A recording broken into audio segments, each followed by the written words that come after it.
In this video, I'm going to show PostTrans being used to perform a stock take in Sage 200.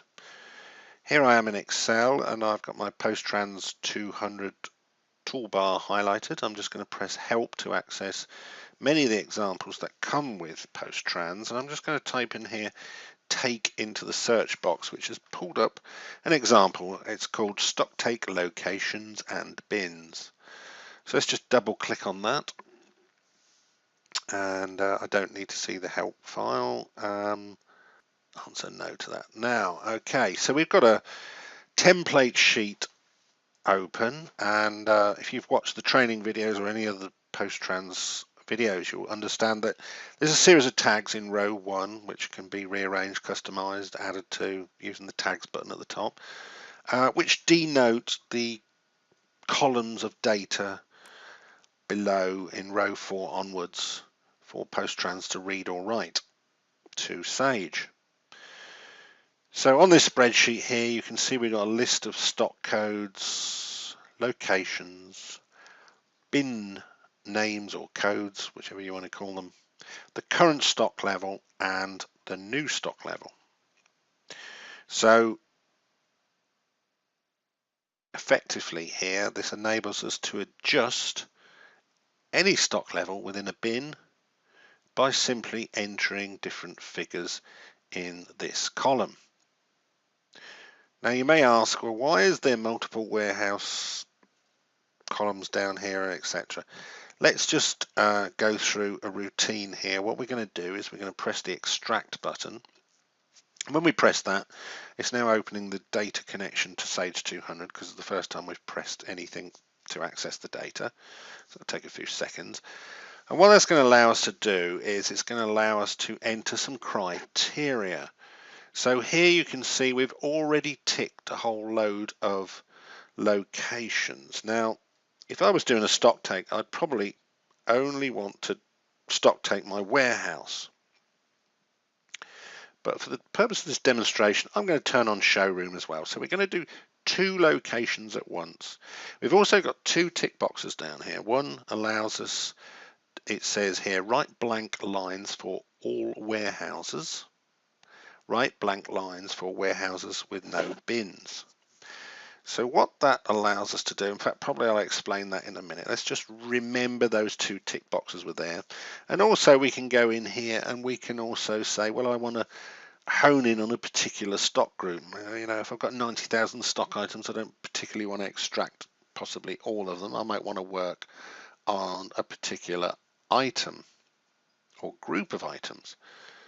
So let's press overwrite, and we should now see that PostTrans has now brought everything from that stock group in. Let's look at the first line here. So we can see here we've got in bin 2, we've got 2 items in bin 2 in the showroom, and we've got in bin 10, we've got 24 in the warehouse. But because we ticked those 2 boxes to add in extra lines, it's automatically added to blank lines. So what does that enable us to do? Well, I could say, oh, well, yeah, bin 10 does have, well, we do have 24 in stock, but bin 10 has 20.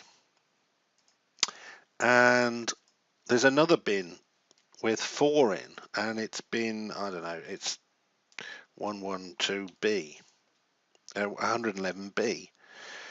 So therefore, we're going to create another bin record in Sage 200 and move the stock from bin 10 using the stock adjustment into 11B. And for instance, this item, I might have found that it had 38 in it, in that bin, and so on and so forth. So we can go down and adjust those stock levels. Now you can also use this to transfer stock to a different location. So for instance, I've got 32 of these items in here. Maybe I could say, oh, well, I've got 20 and I'm going to move 12 to my showroom. Now I do believe, I think it will put unspecified across there because we've not specified an actual location. We can also, I believe, add stock items to this sheet. So if we want to use on specific items, we can easily add them and adjust them down below. So we've got the ability there to use criteria. Indeed, we can also copy and paste a whole group of codes into this column. I'll probably do that when we finish the video. So let's press import, and of course it's now going to process that.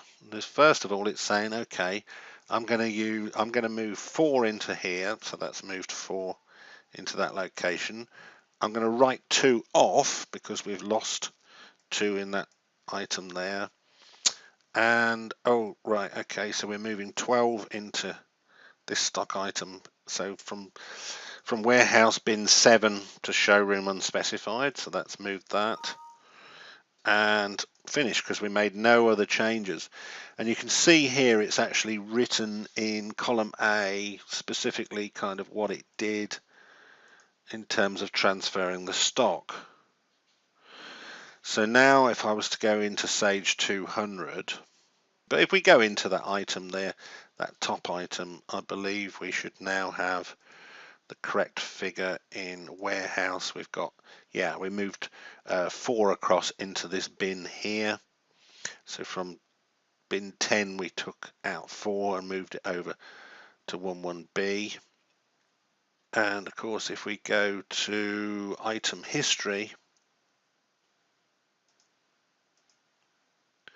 we'll see there the transfer in and out. So it's just an internal transfer or a write-off.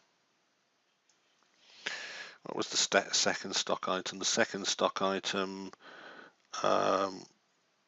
is this here, the 112.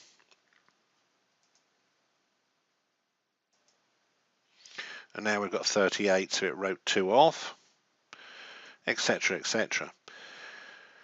So we can easily stock take a single location or move items from one location to another.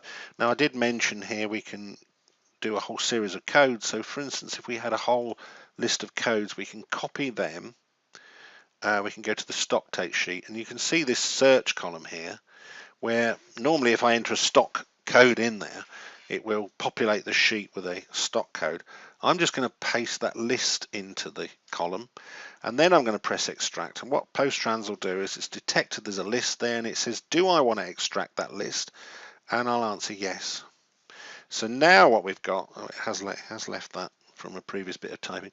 So now what we've got is a list of specific stock items we've taken from, I don't know, anything. It could have been a query in a database or whatever, but we've basically now got a sheet that we can now go away and stock take or move stock in and out of a bin.